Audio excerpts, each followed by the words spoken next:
আসসালামু আলাইকুম এভরিওয়ান। এই সমস্যাটা দেখো, এখানে বলছে integration of sign 5x into sign 3x dx। তো দেখতেই পাচ্ছ আমাদের সাইন এবং দুইটা সাইন পরস্পর গুণ আকারে আছে।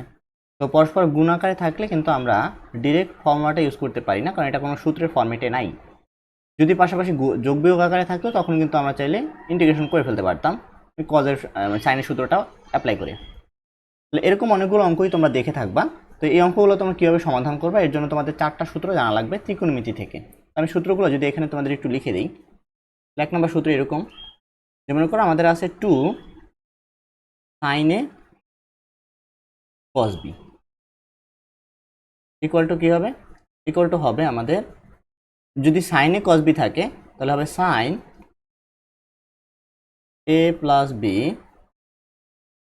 Plus sin a minus b।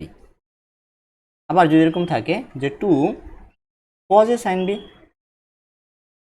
cos a sin b, এ কিন্তু বড় এখানে, বুঝতে পারছো, আর বি ছোট, ওইভাবে তোমরা ধরতে পারো, সমস্যা নেই।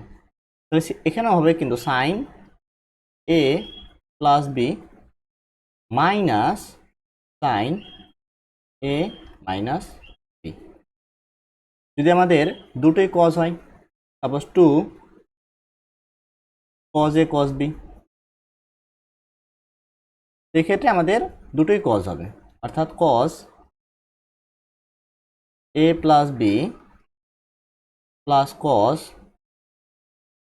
a minus B. আবার যদি দুটোই সাইন হয় তাহলে 2 sin a sin b। তখন কি হবে, তখন দুটোই হবে কি, দুটোই হবে cos, বাট উল্টো হবে। তাহলে cos a মাইনাস বি আগে হবে minus cos a plus B. এই 4টা সূত্র তোমরা অবশ্যই অবশ্যই মনে রাখবা, তাহলে দেখবে এই অঙ্কগুলো খুবই সহজ হয়ে গেছে। তাহলে এখানে আমাদের কোন সূত্র অ্যাপ্লাই হবে, দুইটাই যেহেতু সাইন আছে তাহলে শেষের সূত্রটা অ্যাপ্লাই করতে হবে। তাহলে চলো অ্যাপ্লাই করি। ইন্টিগ্রেশন অফ, আমাদের কিন্তু 2 নাই, 2 আছে, 2 নাই, তাহলে 2 কীভাবে নিয়ে আসা যায়, একটা আমরা হাফ গুণ করে 2 নিয়ে আসি। তাহলে half integration of 2 sin 5x আর sin 3x dx। এখন যদি আমরা ফর্মুলাটা অ্যাপ্লাই করি তাহলে হাফ ইন্টিগ্রেশন অফ, দেখো cos a মাইনাস b, তাহলে cos এইটা মাইনাস এইটা, তাহলে cos 5 মাইনাস 3, তাহলে 2 আসে, তাহলে cos 2x, মাঝখানে মাইনাস দিলাম, minus cos a plus b, অর্থাৎ দুটো যোগ করলে 8x, তাহলে cos 8x ব্র্যাকেট দিয়ে dx। এখন দেখো cos x এর ইন্টিগ্রেশনের ফর্মুলাটা কি, sin x, বাট এখানে 2 আছে তাহলে 2 দ্বারা ভাগ হয়ে যাবে।